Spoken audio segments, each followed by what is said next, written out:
I'd like to thank the University of Wisconsin-Madison's Haven Wright Center for Social Justice, and particularly its managing director, Adrienne Pajic, and her staff for the opportunity to be with you today.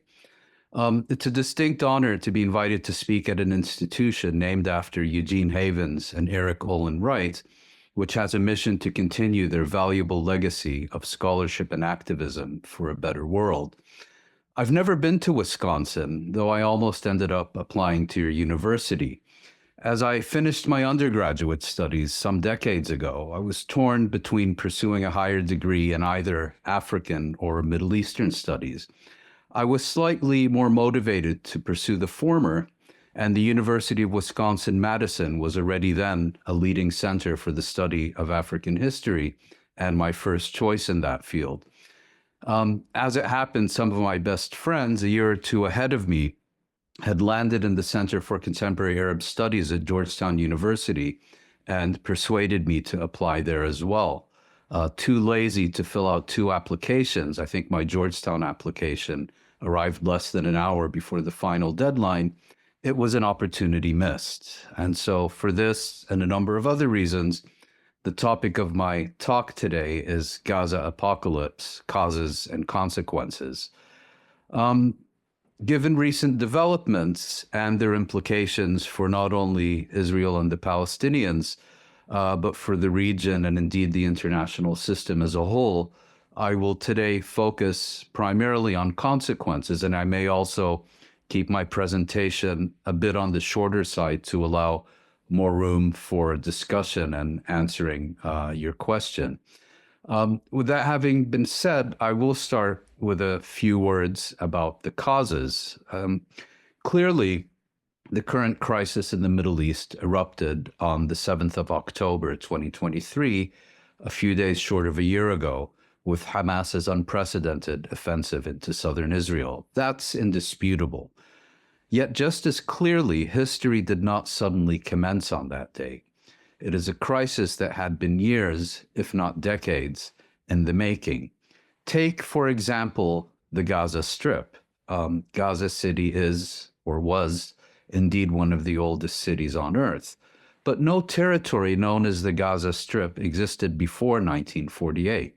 If you would have said Gaza Strip in 1947, no one would have known what you were talking about.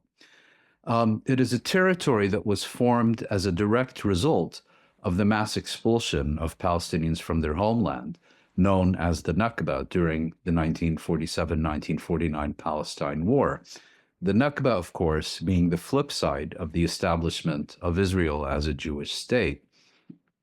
Comprising a mere 365 kilometers, its native residents have been outnumbered 3-to-1 by refugees from the very outset.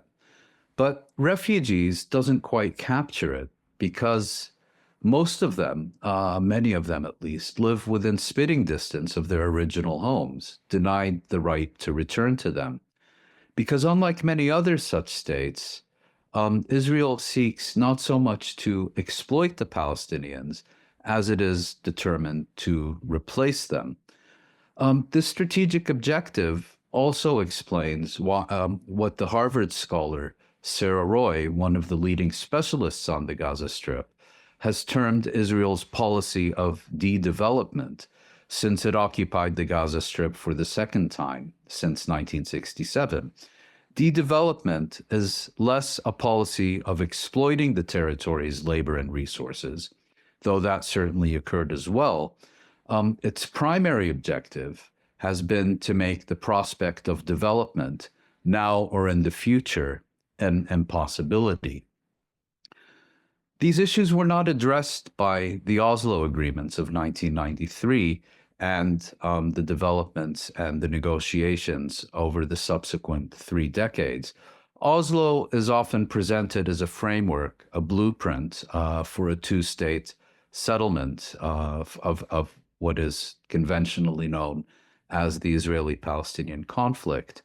It's a document that's all of 3 or 4 pages long, on the whole written in plain English, and I would encourage all of you to do a internet search, look it up, and read it. Oslo says nothing about two states. It says nothing about ending the occupation. The word occupation isn't even mentioned. It does not mention Palestinian self-determination.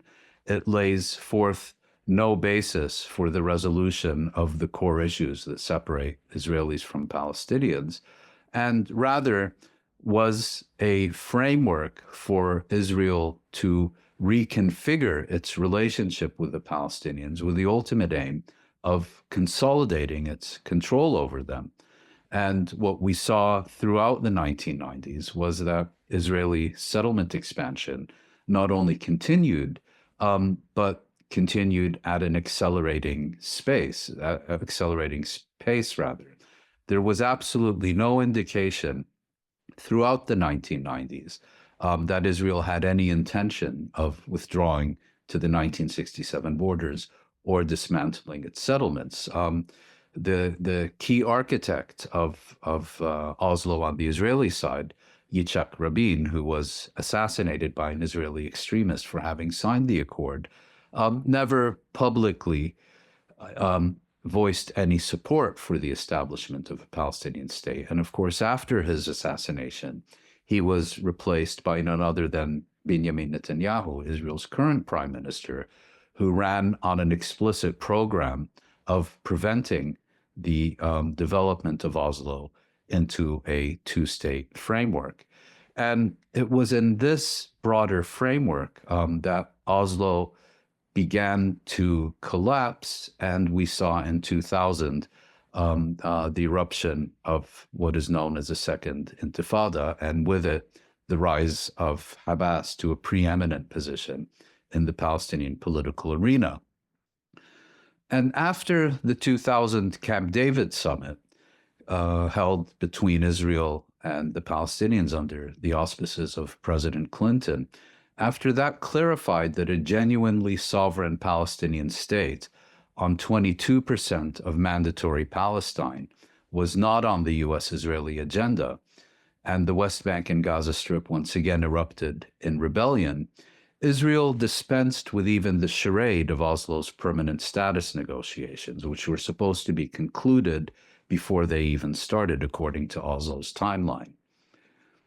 With only the briefest of interludes, Israel reverted to unilateralism as its preferred approach.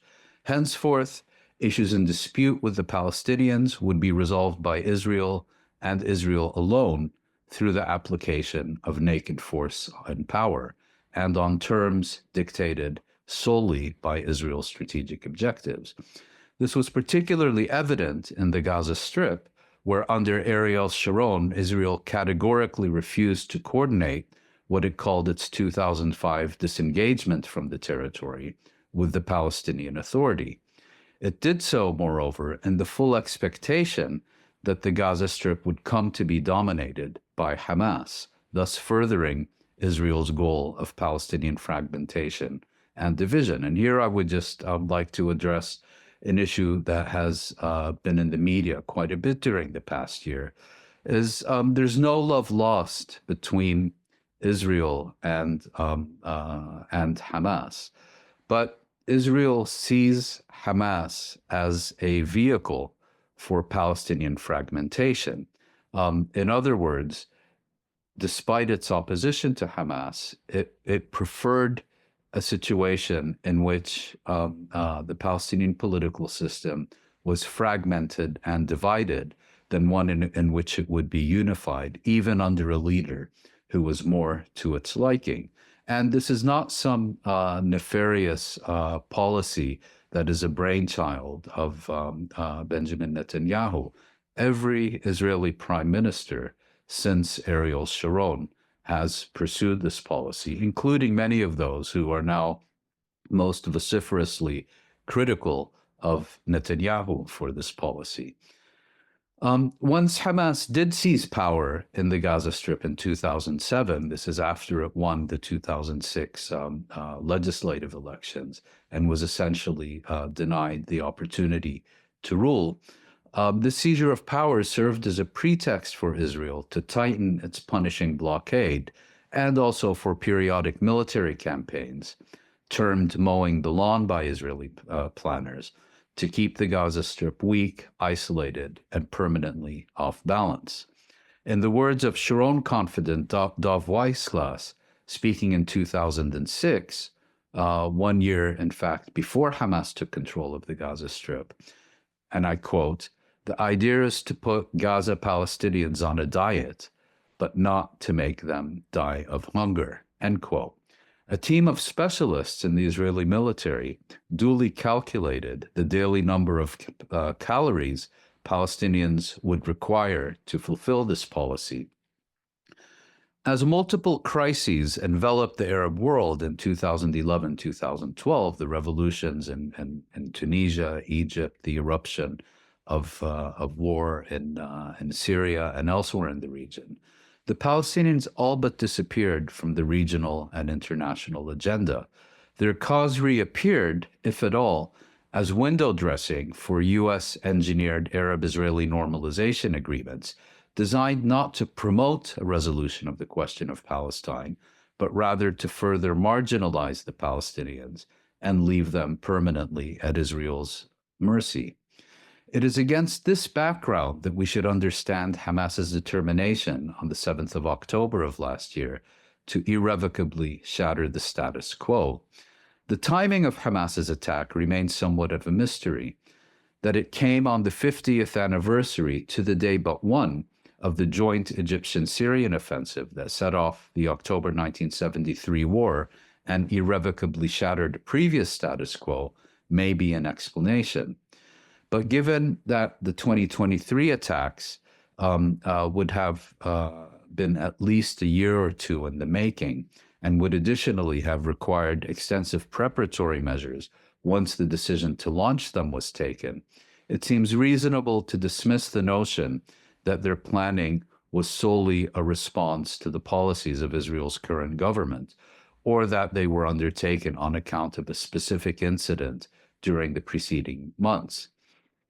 A key turning point in the decision to launch these attacks appears to have been the Unity Intifada, as it's known, of 2021, during which it was Hamas that, for the first time since it seized power in the Gaza Strip in 2007, initiated an armed confrontation with Israel, and furthermore did so for reasons that had nothing to do with the Gaza Strip.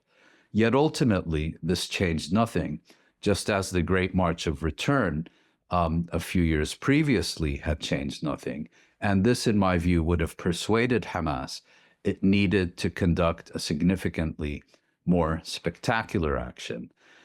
This should be also seen against the background of Hamas, on the one hand, being the governing authority in the Gaza Strip, and at the same time maintaining its identity as a resistance movement, as a movement devoted to ending the Israeli occupation. And in the context of the blockade, in the context of its international isolation, in the context of Egypt's full participation with Israel's blockade of the Gaza Strip, it appears that Hamas decided that it would not be given the opportunity to succeed as a governing authority, that the Palestinian question was disappearing from the international and even regional agenda, and that it therefore needed, in a spectacular fashion, to reconfirm its credentials as a resistance movement.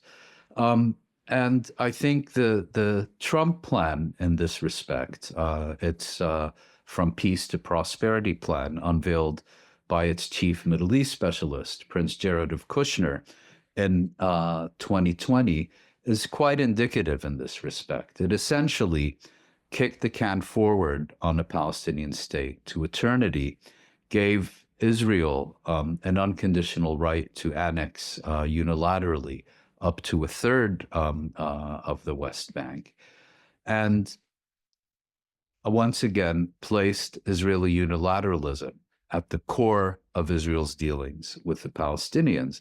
Now, at the time, and I think this is also relevant for what we're seeing today, At the time, Trump's plan was decried as somehow contradicting the basics of U.S. policy towards this question since the late 1960s. But I think if one looks more carefully, you cannot but come to the conclusion that it represents a leap forward rather than a clean break. Whether we're talking about U.S. recognition of Israeli sovereignty over Jerusalem, the closure of the PLO mission to the United States and the expulsion of its diplomats, the decision to no longer view illegal Israeli settlements in occupied territory as contradicting international law. Any of these other things, they are very clearly have antecedents in the years and indeed decades before Trump came to office. And I think the key issue to bear in mind for the years, several decades preceding October 7th, is that it was Israeli unilateralism that was setting the tone, for not only Israel's dealings with the Palestinians, but also the approach of its chief allies and sponsors in the United States and Europe. There was a policy of either active support or passive acquiescence, and it was made very clear to the Palestinians, you're no longer seen as a factor that can potentially destabilize the international order or even the regional order. We're quite comfortable letting Israel manage you and doing with you as it sees fit. So then we come to October 7th, about which I'll just say a few words. You will all be familiar with what happened that day, and I hope also familiar with what has been alleged but didn't happen that day.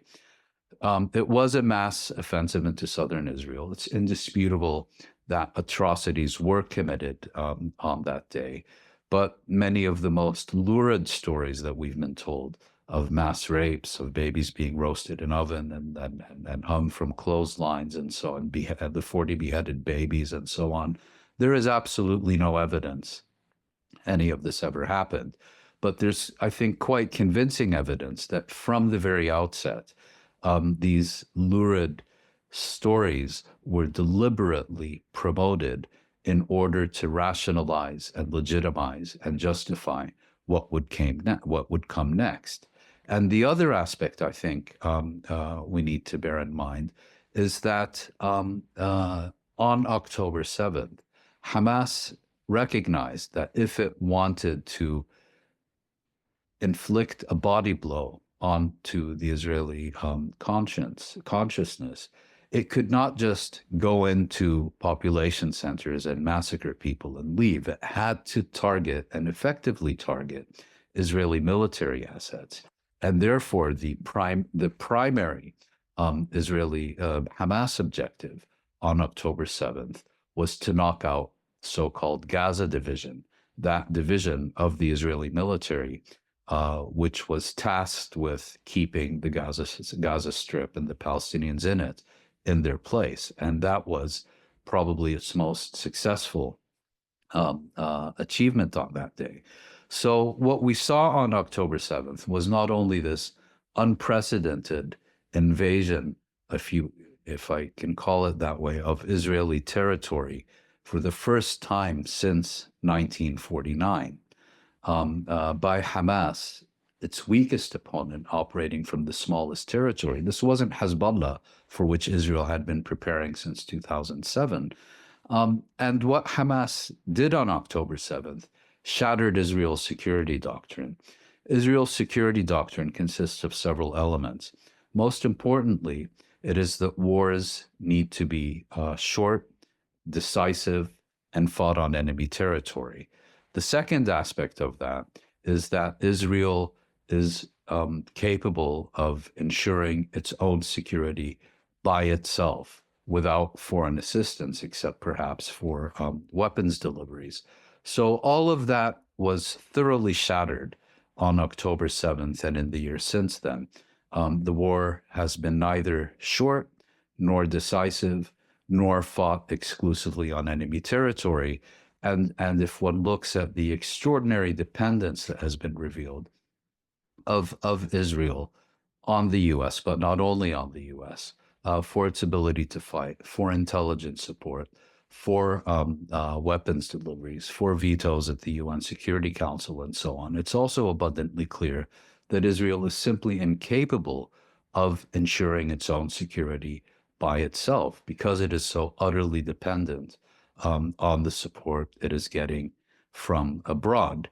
So that concludes my comments about the causes. I realize it is a fairly brief recapitulation, and there's, of course, a lot more to say. And I'll be happy to go into this further during the discussion, but I would like, particularly in light of recent developments, to focus on the consequences. The most obvious and the most visible consequence, of course, has been Israel's genocidal campaign in the Gaza Strip that commenced immediately on October 7th, and that was already being flagged as genocide, I think, within the first week to 10 days, not only by Palestinians, but also by foreign specialists. I think Raz Siegel was the first Israeli scholar to point this out. And I think you'll be hearing a particularly interesting presentation in this lecture series from Omar Bartov, who initially said he could not agree with the characterization of Israel's actions as genocidal, but then more recently came to a very different conclusion and explained in detail his reasons for doing so. I think Israel's campaign in the Gaza Strip can be characterized by several aspects. It's quite clear that given the severity of the blow that Israel was forced to absorb on October 7th and how it shattered Israel's self-image, security doctrine that I talked about, and so on, it was very much motivated by bloodlust and revenge. And I think there can be no other explanation for what we've seen during the past year. Having said that, there were also several other objectives. One, of course, was the eradication of Hamas, not as a military force, but as a movement. So it began targeting not only Hamas's leadership and military commanders and so on, but anything and everything that is conceivably associated with Hamas, down to the most minor civil servants in its governing apparatus. More broadly, I think Israel has quite determinedly and in premeditated fashion implemented its campaign in a way that is designed to make the Gaza Strip unfit for human habitation. If we look at the vast destruction that we've had, these are not buildings that are being destroyed in crossfire. Look at the systematic destruction of the health sector, of the education sector, of the sewage and water network, of power generation, and so on. This cannot but be characterized as part of a general plan to make an entire territory unfit for human habitation for many, many years to come. And I think one indication also that we have to look at the legal developments, the International Court of Justice, for example, despite all the vilification of this court as being anti-Semitic and Hamas and all the rest of it, it actually represents, it is a Supreme Court of the international community. Its judges come from around the globe. At the time, the presiding judge was actually an American who was formerly a State Department jurist, and so who would have been quite familiar with furnishing justifications and excuses for Israeli conduct vis-a-vis the Palestinians. Yet this court overwhelmingly determined that that South Africa's allegations against Israel, that it was committing genocide against the Palestinian people in the Gaza Strip, were plausible. And this is already last January.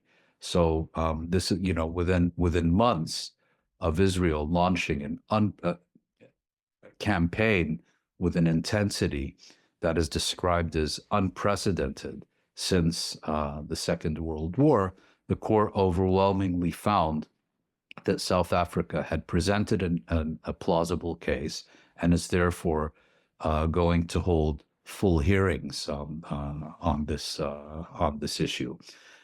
I would now like to focus. We've talked. I think what's happening in the Gaza Strip. I don't need to get into too much detail of that now because it's been so visible on our television screens, in our newspapers, in our social media, 24/7 for the past year. I would like to talk more about the regional implications, and those relate primarily to what is known as the axis of resistance. So what is the axis of resistance? Well, the axis of resistance is a coalition. It is not a formal alliance. And it consists of states, movements, and militias in the Middle East who share a common agenda of confronting and reducing US and Israeli influence in the region. Its most powerful member is Iran, but the characterization of this coalition is kind of an octopus in which Iran is the head and the rest are merely tentacles is, I think, a gross mischaracterization of reality. Let's take, for example, Hamas. Hamas has been a member of this axis. It was until 2011, 2012. It maintained its headquarters in Damascus, the Syrian capital, that being the second most powerful member of this coalition. But then, in response to the eruption of the civil war in Syria, Hamas broke with the Syrian government and then relocated not to Beirut or to Tehran, but to Doha, which cannot be described as a member of this coalition by any means. Not only that, in doing so, this led to a rupture between Hamas and Iran that lasted for over half a decade. And another member, Ansarullah, commonly known as the Houthis in the northern areas of Yemen, also have I think, quite complex relationship with this coalition. They are, on the one hand, part of it, on the other, are quite independent, but have become increasingly close with Iran in the context of the multi-year war that was launched to unseat them from power in Sana'a in northern Yemen, beginning in 2015. So I think we have to recognize the complexities of how this coalition operates. It is not a formal alliance. There are no formal treaty obligations, if you will, between its various members. And it is primarily composed of movements that operate in a national context, that coordinate, but are not simply proxies doing the bidding of others. And I would argue that this is also particularly true of Hezbollah in Lebanon, which on the one hand is the member of the coalition that is most closely ideologically aligned with Tehran. It was established by Iran's Islamic Revolutionary Guard Corps, but is powerful enough that it acts based on decisions that it makes in Beirut rather than those communicated to it from Tehran. So,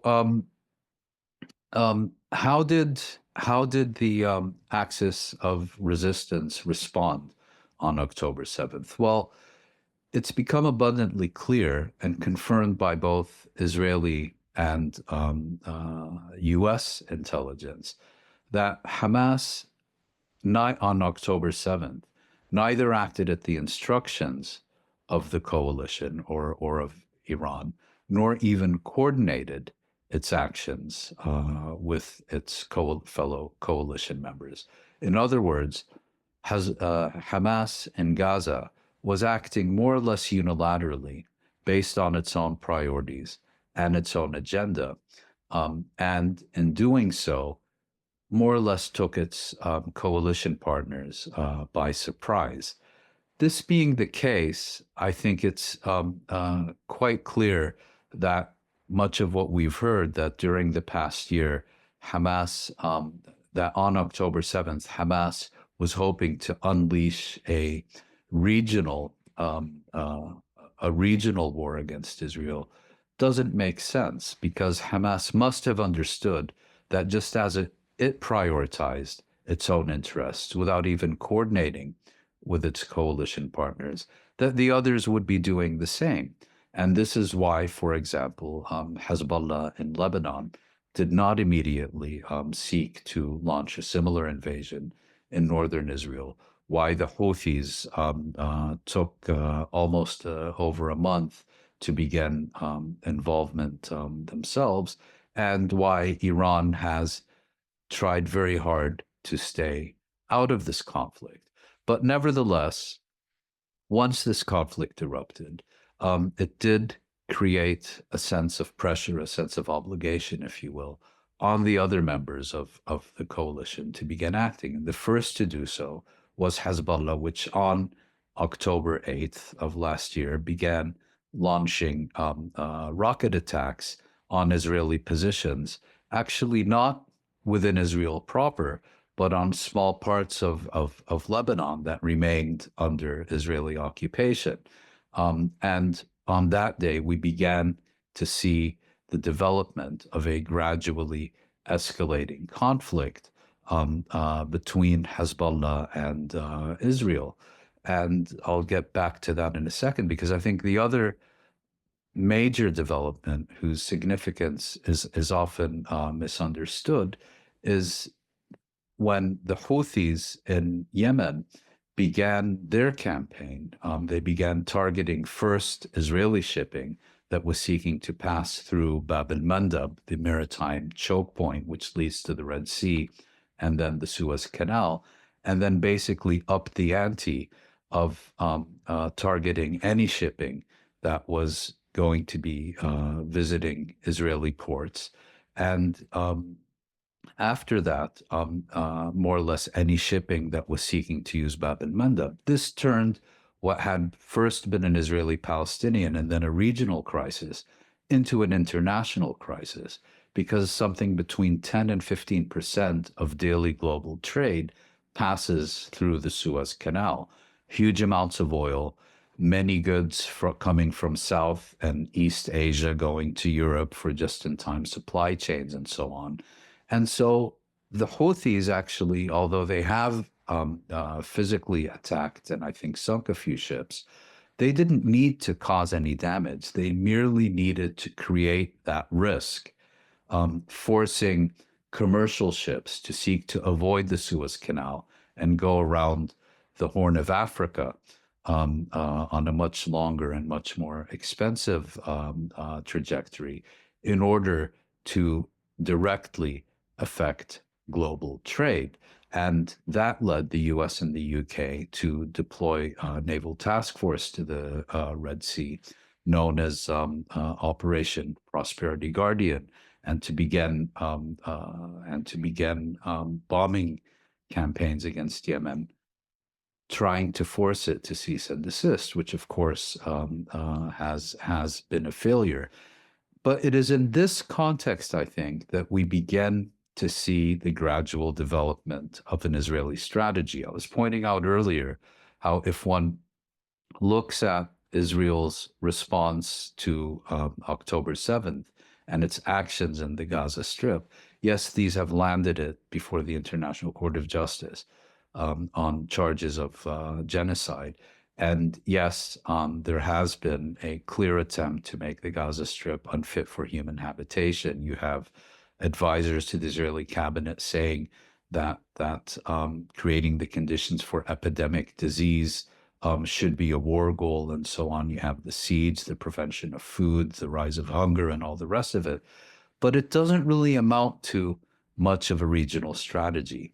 We've begun to see that emerge much more clearly in the past few weeks, which is that Israel has begun to develop the confidence that it has the ability to change the strategic equation in the Middle East. And what I mean by that is that Israel sees itself, from its perspective, surrounded by Iranian proxies, Hezbollah in Lebanon, Hamas in the Gaza Strip, the Houthis in Yemen, who are all being directed by Iran and Iranian forces in Syria to seek to establish what the Israelis refer to as a ring of fire, to basically launch debilitating attritional warfare against Israel. And what Israel has decided to do, I would argue with full US support, has been to launch a counteroffensive,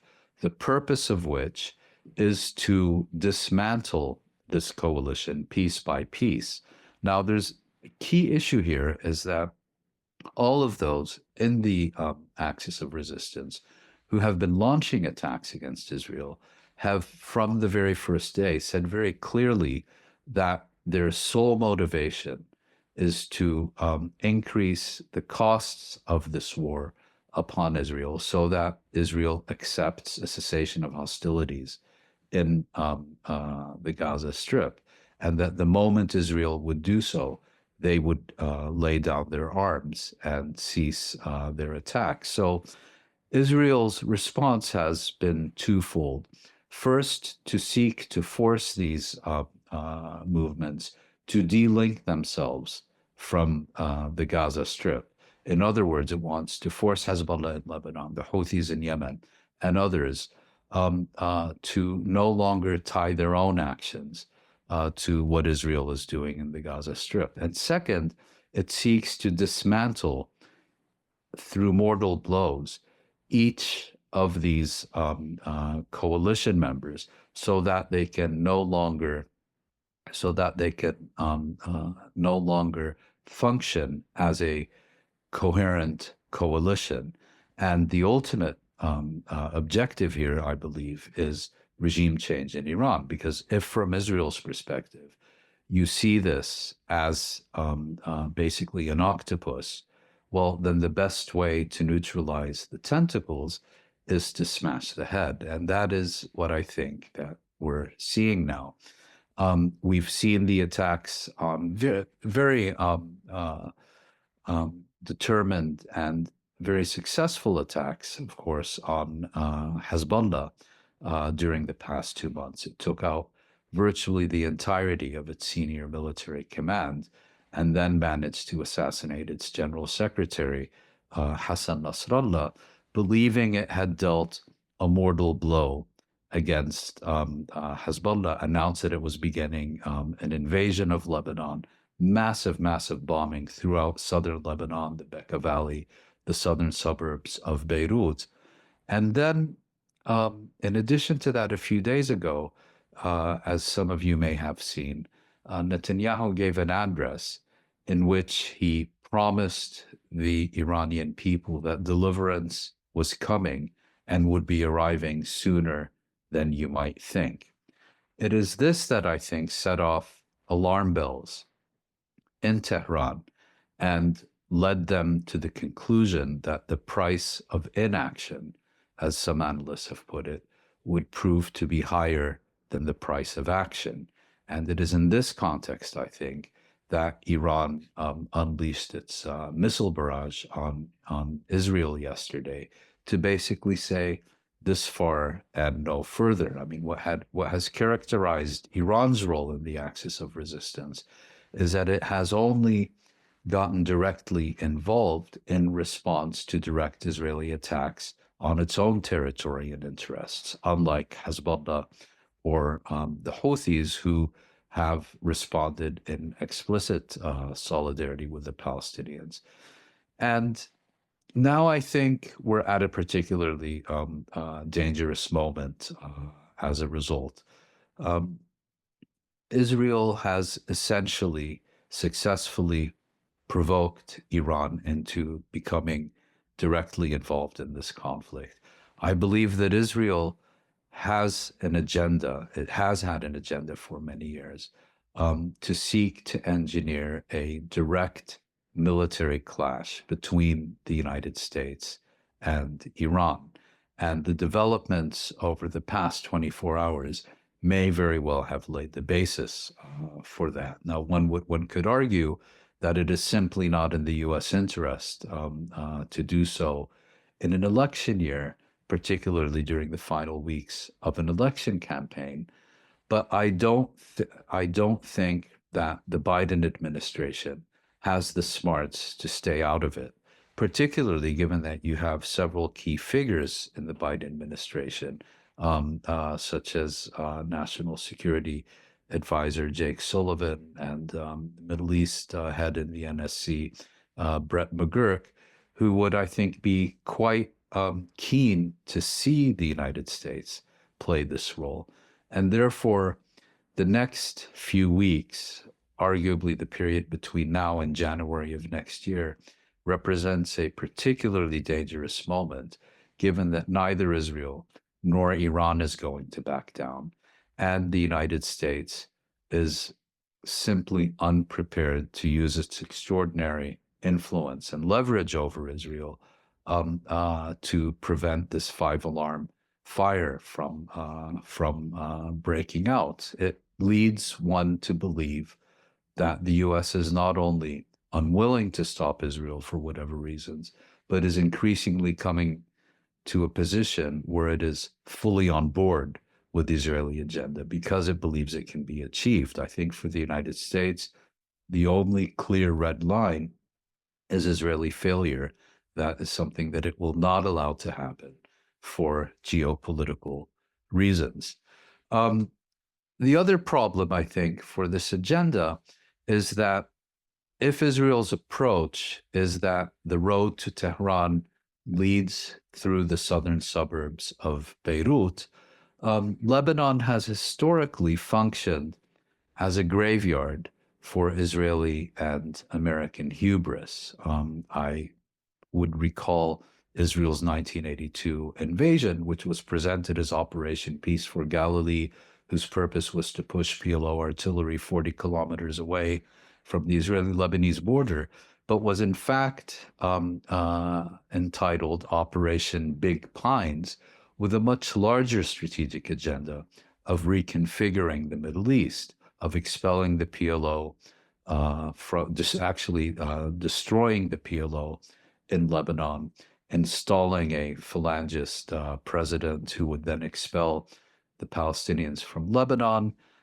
transforming Jordan into a Palestinian republic, and thus making the West Bank and Gaza Strip safe for Israeli annexation. The only real achievement of 1982 was, as you may know, the establishment of Hezbollah, which Israel is fighting in that country today. Similarly, in 2006, the U.S. Secretary of State Condoleezza Rice presented Israel's invasion of Lebanon as the birth pangs of the Middle East, and it was seen as kind of a continuation of the U.S. agenda in the region after the 2003 invasion of Iraq and other efforts. Well, the birth pangs of the Middle East turned out to be a rather bloody miscarriage. And I think that despite the very severe blows inflicted upon Hezbollah in recent months, that this time too, Israeli overconfidence, Iranian fears about the consequences, and the U.S. basically being in strategic drift, that this time too, Lebanon will prove to be the graveyard of imperial hubris by Israel and the United States. So that leads me to my concluding remarks, which is we are at a turning point now.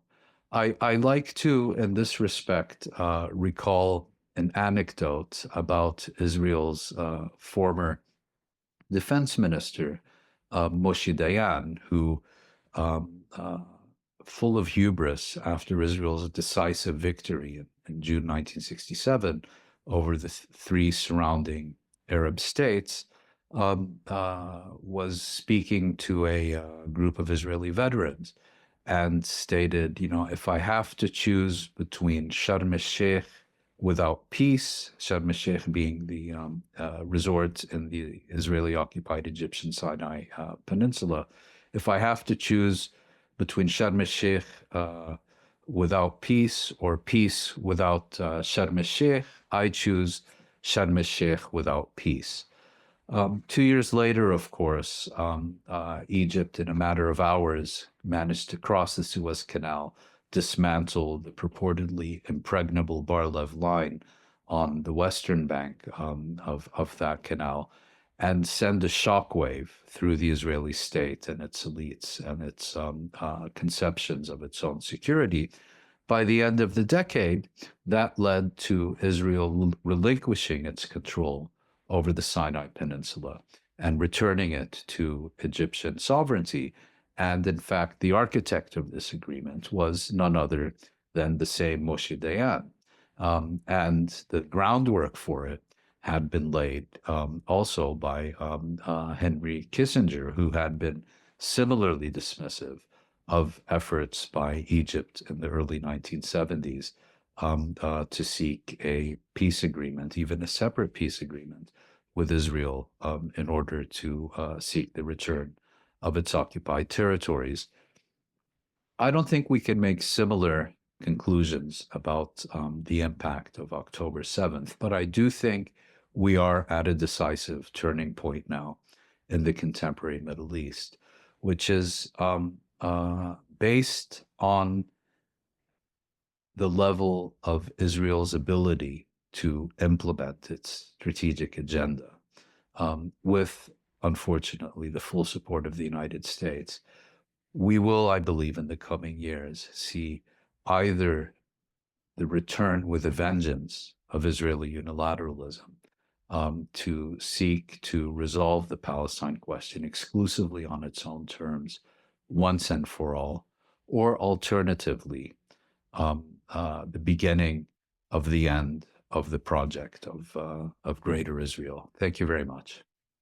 Junhao asks, Mouin, my question is that, do you see any indication of Saudi Arabia using the two states solution as part of the normalization with Israel, as they have voiced many times before, that the Palestinian question needs to be addressed before the normalization? Yeah, it's a very good question. Given time constraints, I was not able to address the Saudi angle of this. What we often heard in the immediate aftermath of October 7th was that a primary motivation for Hamas was to prevent an imminent Saudi-Israeli normalization agreement. And I disputed this for a number of reasons, which is the first and most important reasons is that what was being proposed was not so much a Saudi-Israeli normalization agreement, but rather a Saudi-American agreement, of which normalization with Israel was the icing on the cake. In other words, the primary goods being delivered, if you will, were not Saudi goods being offered to Israel or Israeli goods being offered to Saudi Arabia, but rather American commitments to Saudi Arabia in the form of a formal security pact and the delivery of a nuclear program. Now, these things are not within the gift of the White House. For an administration to be able to deliver these commitments, it would need congressional approval.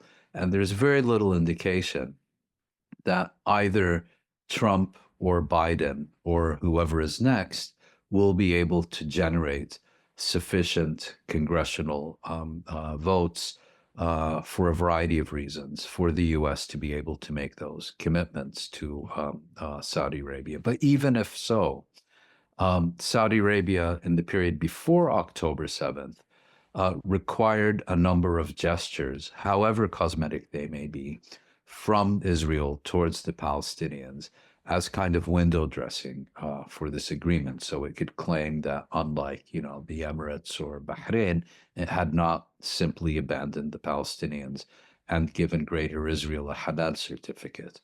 Well, the problem there is that Israel's government has moved so far to the right has become such an extreme political entity that it is incapable of providing even cosmetic gestures to the Palestinians. In fact, if you look at it today, one of its leading figures, the finance minister and the national security minister, have openly stated that their objective is to lead to the collapse of the Palestinian Authority and a number of other things. But let's say I'm wrong there as well. Well, then I would argue that Hamas must have looked at the history of these things and seen very clearly that Palestinian blood has very little effect on existing Israeli-Arab agreements. The 1982 invasion of Lebanon, culminating in the Sabra Shatila massacres, did nothing to undermine the Egyptian-Israeli peace treaty of 1979. The Second Intifada did nothing to undermine the 1994 Israeli-Jordanian peace agreement, and the events of 2021 that I was speaking about had no impact on, for example, the normalization agreements, the so-called Abraham Accords reached under Trump. And so therefore, it could have only led to a postponement of any imminent agreement. And clearly, if you look at it that way, it simply wouldn't have been worth it. What we have seen in the past year is the Saudi leadership in the form of its all-powerful crown prince, Mohammed bin Salman, I believe in response to his quite mobilized domestic public opinion, drawing an increasingly clear line in the sand, saying that he could not go forward with any normalization agreement with Israel unless it led to the actual establishment of a Palestinian state. And if you look at his statements over the past few months, they've been getting increasingly firm, from, we need a pathway to we need a credible pathway, to now basically saying normalization will follow the establishment of a Palestinian state, rather than it being the Palestinian state being the outcome of normalization. Now, I don't think that Mohammed bin Salman is necessarily someone who changes his mind every fortnight. And it's quite clear, even in autocracies, public opinion matters. And it's quite clear that the Saudi leadership is responding to the increasingly sharp concerns and mobilization of Saudi public opinion about this issue, and the difficulties the Saudi leadership finds, especially given developments of the past week or so, of basically playing the role of spectator to everything that's happening in the region, and maintaining its very close strategic alliance with the United States. Thank you, Adrian, so much for bringing Mouin Rabbani to us, even if just remotely. And thank you, Mr. Rabbani, for your always excellent and very appreciated Thank you. analysis and information. My question is whether the collapse of Israel is not in some way a foregone conclusion. And I have at least three reasons to think that way. One is the economy is already failing severely. There's a bunch of strikes going on right now in Israel. And unless the United States starts giving billions also for the economy, it's only going to get worse with the expenses that this war is exacting on Israel, despite all of the support of the United States.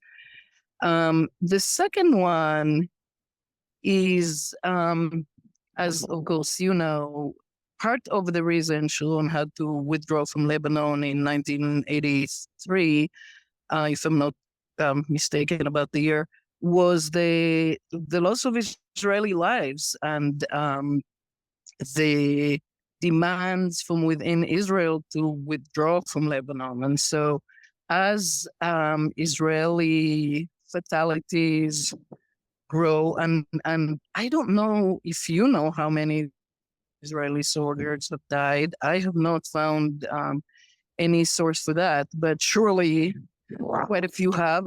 It's also on Mobile, and now it's also likely that there will be more civilian uh, um, victims. There will be more and more demand from Israeli society for this to end. And related to that is the fact that Netanyahu and his government are hated by most Israelis, as are the settlers. And so far, he has succeeded in keeping his position through this war, but I think it'll get more and more difficult for him as he expands the wars, and therefore also fatalities. So I think something has to give, and I'm not suggesting a total defeat of Israel, but maybe implosion that will be enough to make one state not just possible but necessary. So I don't know. Can Maybe you I'm wrap just up? yeah. That's all that I have to ask. Thank you so much. Thank you. Appreciate it. Thank you. You're talking about the collapse or implosion of the Israeli state, and while that's certainly not a scenario I would dismiss, I would argue that that putting that as a near-term objective is probably a bit of a fantasy. I mean, you pointed to structural weaknesses in the Israeli state and Israeli society, and I think many of those are certainly true. But Netanyahu has been Israel's longest serving prime minister for a reason, which is that he, along with sufficient numbers of coalition partners, keep getting elected. I think you know better than I that Israeli society has moved very substantially to the right since the period of the 1980s that you were referencing. I think Israel has been weakened during the past year, but I would also argue that it's important to recognize that Israel has been able to rampage throughout the region with at least thus far quite limited resistance from within the region, and more importantly, with total and unconditional support from its Western allies. And so I think, to base any approach to the current crisis on the premise that that the Israeli state is about to collapse or be dismantled, I think, tries to achieve a potential long-term outcome within the immediate term, which in my view requires much more urgent priorities, like ending the genocidal campaign in the Gaza Strip, which is now increasingly being observed in Lebanon as well, and preventing the region from going to hell in a handbasket in the remaining weeks of the Biden administration. Thank you, Mouin. The next question comes from Lola, who asks, what do you think might be the effect of continuing mobilizations in the U.S.?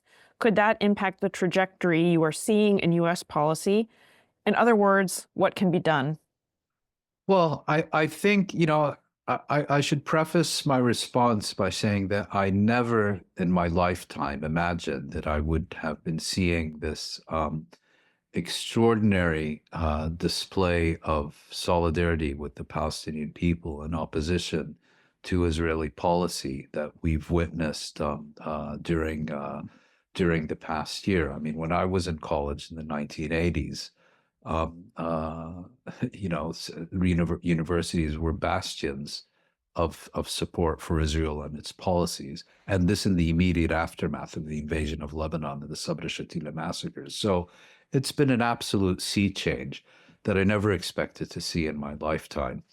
I think particularly in a political system such as the US, which in my view is not only a plutocracy, but it's also a two-party system. Um, the impact of changes in public opinion on decision makers is something for the long term and quite slow. But we've already begun to see some developments, I think. I mean, if you look at the decision by Kamala Harris to choose Waltz instead of Shapiro as her running mate, there are multiple reasons for that. But I'm absolutely convinced that Shapiro's kind of slavish devotion to Israel, to the extent of concocting a fake record of having served in the Israeli army, denouncing student protesters as KKK and so on, I'm absolutely convinced that played a role. Against that, of course, you have the Israel lobby's successful mobilization of vast resources to successfully primary a number of progressive Democrats. But then you look, for example, at Europe, particularly countries that have parliamentary rather than presidential systems, where governing coalitions consist of multiple parties, meaning areas where the margin of victory tends to be much smaller because it's not a winner-take-all system and so on. And you look, for example, at the UK, where the Labour Party lost 5 seats to independents, running explicitly on a platform to end the genocide in Gaza. I think that message was very clearly received, even if the Labour Party's margin of victory was so large that it could easily do without. But I think the point I'm trying to make is that these mobilizations are of extraordinary importance, but we also need to understand there's unfortunately not going to be any instant gratification, and these changes will take a long time to work their way through the system. I mean, and you look at the protest movement against the Vietnam War and the Iraq War; those took time as well. But ultimately, where the organization and determination is significant enough, they will have results. Thank you for that sobering response. Sila asks, there's a theory that Israel wants to take over Gaza so that they can do oil and gas extraction in that area.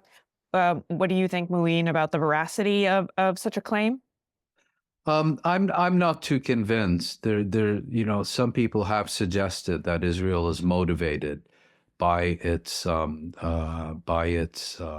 lust for Gaza's offshore gas resources. Well, the fact of the matter is that Israel already largely controls those. Yes, it would have to relinquish those assets in the context of the establishment of an independent Palestinian state. But I would respond, I think, with primarily 2 points. First of all, is if there wasn't a drop of gas off the coast of Gaza, I don't think we would have noticed a substantial difference in Israel's conduct towards the Gaza Strip and its people during the past year. So I think it's at best a marginal issue. Because it's primarily about Israel teaching the Palestinians a lesson, if you will, and reestablishing Israeli unilateralism as the basis for Israeli-Palestinian relations.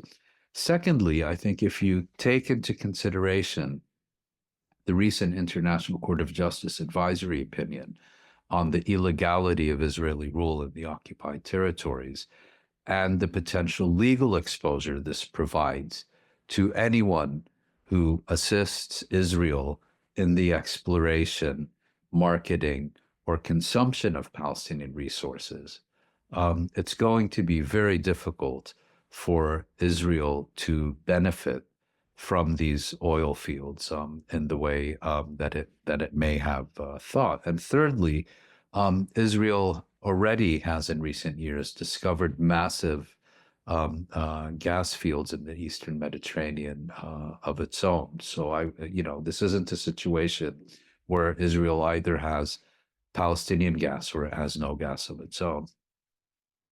Pivoting a little bit to Europe, someone asks, what do you think are the key reasons for major European states' abject refusal to condemn, oppose, or impose sanctions on Israel? The writer asks, is it racism? Is it obedience to the US? Is it corporate or military agreements? Or is it something else entirely? I think it reflects multiple factors, and we can't just put it down to one. I'll give as an example the country where I grew up, the Netherlands, and there you have a combination of Atlanticism, meaning that the Netherlands has over the years worked very hard to closely align its foreign policy with that of the United States. There you have certainly an element of evangelical fundamentalism. You have an element of the Second World War and a belief, particularly among older people who may, not know too much about the realities in the Middle East, but they are painfully aware of the horrors of the Second World War and the extermination of Europe's Jews, that they either need to fully support Israel as a Jewish state, or at least give it the benefit of the doubt about every new reported atrocity. And there's, of course, the colonial element. The Netherlands is itself a former colonial power and identifies strongly with that. And there's an element of racism, where Israel is seen as a European state, and all the views about Arabs in the global South and so on. And then I think in recent decades there has been an additional element, which is the growth of nativism and Islamophobia and so on.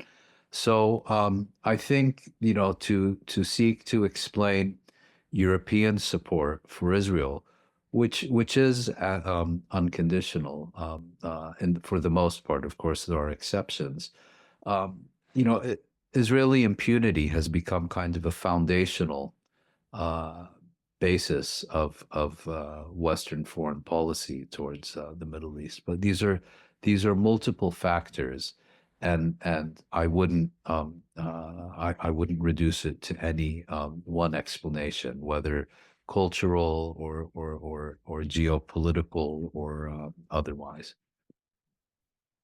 Dentink Wang would like you to elaborate on the reasons why the U.S. would be willing to directly engage Iran should the Israelis target Iranian territory and Iran respond in turn. Can you say more and flesh out your remarks from earlier? Sure. Well, there are several reasons. I mean, Netanyahu is known as someone who, throughout his political career, or certainly since he became prime minister, has been obsessed with Iran, and has recognized that ultimately his objectives in Iran can only be achieved if the U.S. performs the job for Israel, because Israel has insufficient power and resources to do so itself. Now, in an open armed conflict between Israel and Iran, it's quite clear that the U.S. is going to stand fully and solidly behind Israel.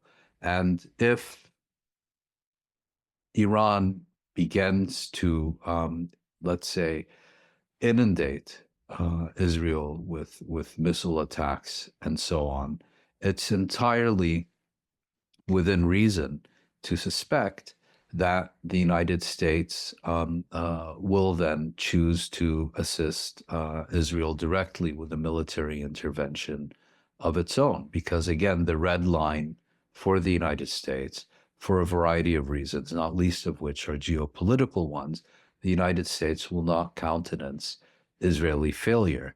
And the idea that the U.S. would get directly involved in an armed confrontation with Iran, as it did to a certain extent in the 1980s during the Iran-Iraq War, I remind you, is absolutely a credible proposition, particularly when you take into account that there is a powerful lobby within the U.S. foreign policy elite that has wanted this confrontation all along, for reasons for which Israel forms only part of the reason, and would seek to use any Iranian-Israeli pretext and the need to defend Israel as a reason to get even more involved. So there are all kinds of reasons why a open, direct military confrontation between Iran and Israel could create the circumstances that, from Washington's view, require U.S. intervention. Even more so if Iran seeks to respond to this crisis by seeking to cross the nuclear threshold so that it has the same kind of immunity as North Korea developed for itself. Because Iran is absolutely convinced, and I think there's quite a bit of evidence for this, that the ultimate objective of the United States and Israel is not a modification of Iranian policy or regional conduct, but rather regime change in Tehran. How do you think the assassination of Hassan Nasrallah will impact Hezbollah's ability to resist a ground invasion of Lebanon? Do you think it, along with other attacks, will have significantly impacted the command structure and its ability to coordinate? And how will it impact Hezbollah in the longer term? Well, we already know how it's impacted the command structure, because virtually the entire military command structure was eliminated, and eliminated in a very short period of time, which will only have increased the severity of the blow that Israel was able to inflict on this movement. But having said that, Hezbollah is a very deeply entrenched organization, which over the years has shown a real ability to learn from its mistakes, and which has also developed, I think, quite advanced capabilities to quickly replace commanders who were eliminated and so on. And perhaps one other aspect is we're not talking about the Soviet army here. We're talking about Hezbollah, which also, precisely in anticipation of the kind of overwhelming deployment of force and firepower that Israel might deploy in Lebanon, operates quite decentrally. In other words, yes, I'm not dismissing the vital importance of a command and control structure, but those units that are on the Lebanese-Israeli border have been trained and are capable of operating without orders about each and everything they do from their central commanders in Beirut. I think the answer to your question, or a criteria to answer to your question, can be found in a speech given by Hezbollah's Deputy General Secretary, Naim Qassem, a day or two ago, in which he made the following assertions. He said that Hezbollah will speedily appoint, fill the vacuum by appointing new officials and appoint a new general secretary. He said that Hezbollah remains militarily coherent, retains its military capabilities, and will be able to continue fighting. And lastly, but not leastly, he said that Hezbollah will absolutely not relinquish the link it has established between its own activities and the Gaza Strip. So look to those issues. Will Hezbollah maintain institutional coherence by appointing new officials? Will it continue to fight effectively, or will it collapse? And perhaps most importantly, does it have the will and the power to maintain its political objectives, or will it, after repeated battering by Israeli air power and this land invasion, fold and accept a ceasefire while the genocidal campaign in the Gaza Strip continues? I'm not a military analyst, but as I have pointed out, that Lebanon has on multiple occasions been the location where Israeli and U.S. hubris go to die. And I have a sense that it will once more function as the graveyard for this hubris this year. I think we have one more. We have time for one more question, Mouin, and it comes from Essie. She asks, many people believe that Israel couldn't commit these atrocities in Gaza without U.S. financial aid. However, she's read an argument that cutting U.S. support wouldn't stop Israel necessarily, as it could turn to other allies and invest in its own weaponry rather than rely on American-made arms. What do you think about this argument? Is there any truth there? Not much. Financial aid is of course important, but U.S. aid to Israel, with the exception of some elements during the past year, but since quite a few years ago, U.S. aid to Israel has been overwhelmingly military rather than economic. The Israeli economy has grown very rapidly since the Oslo Accords and the lifting of the Arab boycott. And, Israel is not a state that relies primarily on external foreign economic aid. Secondly, Israel, yes, it does have a domestic arms industry. And yes, it does receive weapons from elsewhere.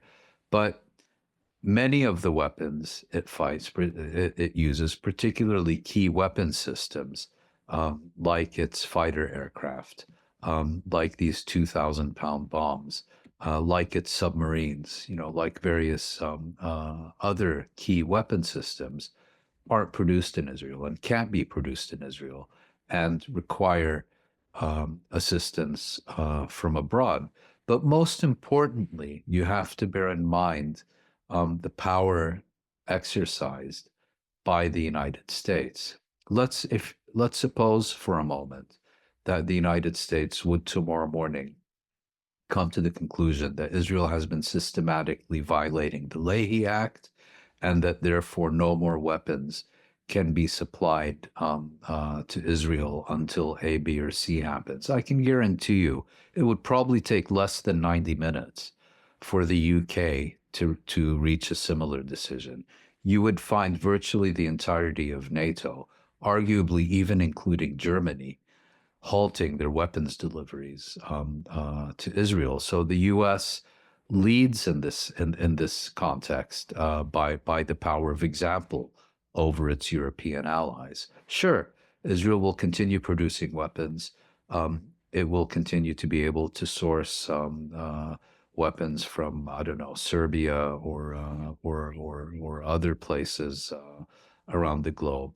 But to the idea that Israel can fight, let alone fight effectively, without the tens of thousands of tons of high explosives and the advanced weapon systems and the tens of billions of dollars of military aid it has received from the United States in the past year is, I think, fantasy.